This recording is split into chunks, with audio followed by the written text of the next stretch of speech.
भरत गोगावले यांच्या हस्ते 3,20,00,000च्या विकास कामांचे भूमिपूजन व लोकार्पण सोलापूर।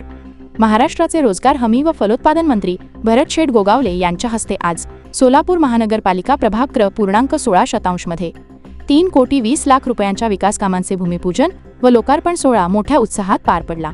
या कार्यक्रमाचे आयोजन युवा नेते व युवासेना जिल्हाप्रमुख प्रियदर्शन साठे यांच्या वतीने करण्यात आले होते। सकाळी 7 वाजता विश्रामगृह येथून भव्य बाईक रॅली काढण्यात आली।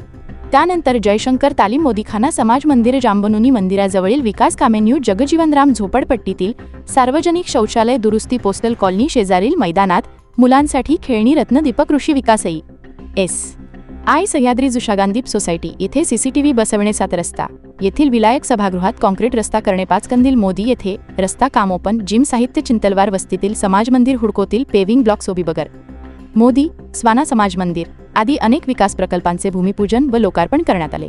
यावेळी मंत्री भरत गोगावले म्हणाले की प्रियदर्शनसाठी हा काम करणारा कार्यकर्ता असून महायुतीमध्ये अशा कार्यकर्त्यांची गरज आहे। ज्योती वाघमारे आणि प्रियदर्शन साठे यांनी 3,20,00,000 रुपयांच्या निधीचा योग्य वापर केला आहे, त्यामुळे प्रियदर्शन साठे यांच्यावर माझा पूर्ण विश्वास आहे। कार्यक्रमाला शिवसेना राज्य प्रवक्त्या प्राध्यापक ज्योती वाघमारे, शिवसेना जिल्हा प्रमुख अमोल शिंदे, युवासेना जिल्हा प्रमुख प्रियदर्शन साठे यांच्यासह मोदी परिसरातील माता बहिणी व नागरिक मोठ्या संख्येने उपस्थित होते। या भव्य स्वागत सोहळ्यामुळे प्रभाग 16 मध्ये विकास कामांची नवी वाटचाल सुरू झाल्याची भावना नागरिकांनी व्यक्त केली।